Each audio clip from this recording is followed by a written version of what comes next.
Halo semuanya, selamat datang di panduan visual kita kali ini.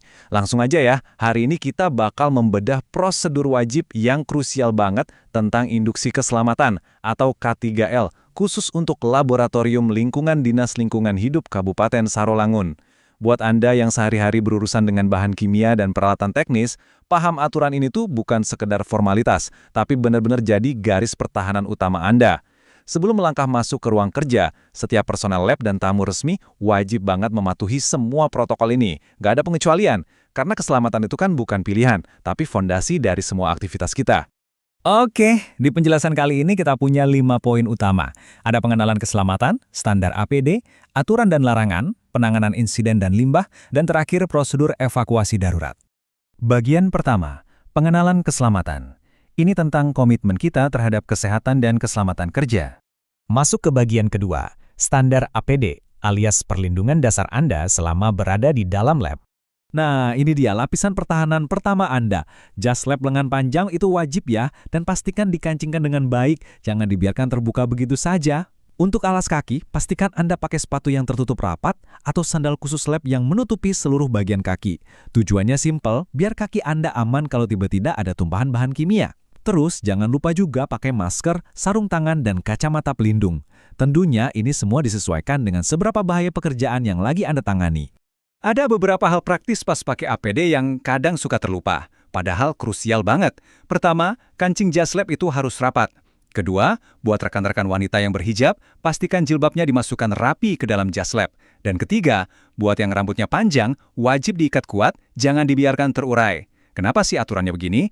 Karena kita mau meminimalisir kemungkinan ada bagian pakaian atau rambut yang nyangkut di alat kerja, atau yang lebih parah, tanpa sengaja menyapu bahan kimia berbahaya. Bagian ketiga, aturan dan larangan. Kita akan bahas bagaimana perilaku yang aman saat bekerja. Kalau APD tadi ngelindungin tubuh Anda, nah perilaku Anda lah yang ngelindungin lingkungan kerja. Tindakan kecil itu dampaknya besar loh. Contoh amannya nih, selalu gunakan baki atau troli kalau mau memindahkan sampel atau bahan kimia. Itu cara yang benar. Sebaliknya, kebiasaan yang sangat berbahaya itu kalau Anda menaruh barang pribadi kayak tas atau HP di atas meja kerja, apalagi digeletakkan di lantai. Barang di lantai itu bakal menghambat ruang gerak banget, dan bayangan risikonya kalau ada yang tersandung pas lagi bawa bahan berbahaya.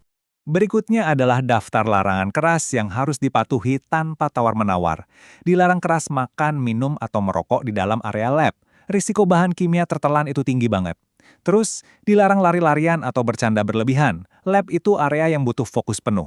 Hindari juga pemakaian kosmetik tebal atau perhiasan yang heboh, karena itu bisa mengganggu pergerakan Anda.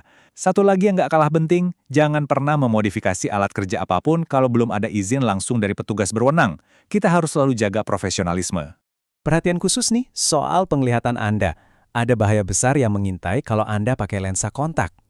Jadi, kalau Anda lagi ngerjain sesuatu yang melibatkan api atau suhu yang sangat tinggi, Anda sama sekali tidak diperbolehkan memakai lensa kontak. Ini resiko keselamatan yang masif. Bekerjalah dengan penglihatan alami yang sudah dilindungi oleh kacamata pelindung standar lab. Bagian keempat, penanganan insiden dan limbah. Gimana cara kita merespon tumpahan dan melakukan pembersihan? Pastinya nggak ada yang mau kecelakaan terjadi, tapi kita tetap harus selalu siap. Kalau sampai ada peralatan gelas yang pecah, jangan pernah, saya ulangi ya, jangan pernah coba-coba membersihkannya pakai tangan kosong. Selalu gunakan alat bantu seperti sapu dan pengki kecil untuk menghindari luka parah. Terus, gimana kalau ada bahan kimia yang tumpah? Anda nggak boleh asal mengelapnya. Gunakan peralatan khusus penanggulangan tumpahan atau spill kit dan pastikan Anda meminta bantuan serta pengawasan dari petugas lab. Jangan bertindak sendiri. Dan ini dia urutan wajib setelah Anda selesai bekerja. Tanggung jawab Anda belum selesai saat eksperimen berakhir ya. Pertama, bersihkan dulu semua peralatan dan kembalikan ke tempat semula. Kedua, pastikan semua aliran listrik yang udah nggak dipakai itu dimatikan, buat mencegah bahaya kebakaran. Ketiga, buang sampah dan limbah lab di wadah khusus yang memang udah disediakan. Dan langkah keempat, ini pertahanan terakhir Anda, cuci tangan sampai benar-benar bersih sebelum Anda makan atau minum. Ini mutlak buat mencegah kontaminasi. Ini adalah prinsip kelestarian lingkungan yang sangat tegas dari Dinas Lingkungan Hidup Kabupaten Sarolangun. Jangan pernah membuang limbah kimia ke saluran air umum. Limbah harus dibuang di tempat khusus pembuangan.